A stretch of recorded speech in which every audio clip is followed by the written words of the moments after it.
Tinuod nga pamilya. Igsuon, wala ba ka makapangutana? Magikan sa kinusukang pahin sa kalibutan, nakita taniya.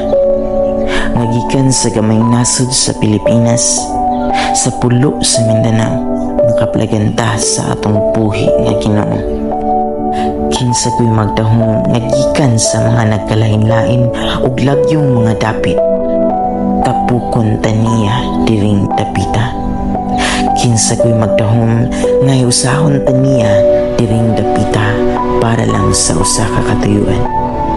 Ang mga lagad niya sa tibok natong kasing-kasing ug ang pagbarog isip usa ka tinuod nga pamilya taliwala sa iyang katawan ni ining panahona. Pamilya na maghinigugmaay, pamilya na maginampuay, pamilya nga magdinasigay o pamilya nga magkinaunsa man ang may tabo dinhi ni ining kalibutan. Dili kayo magtinaligtanay o magpiniyaay. Daghan na kaaytag nagian isip sa kapamilya.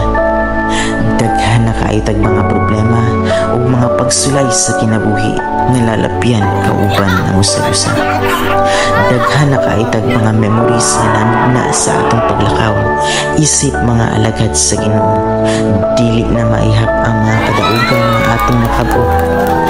Dili na sad maihap ang mga milagro nga gibuhat sa Ginoo sa atong mga kinabuhi ug ang mga kahibulongang mga butang nga iyang gihimo sa atong taliwala. Busa, walay biyaya, maghinigugmaay ta pirmi, mag-inampo ay ta pirmi, magtinisigay ta pirmi, mag-inunungay ta pirmi, ug mag-uban ta pirmi, isip usa ka lig-on, malipayon ug mahinadlokon sa Ginoo nga pamilya.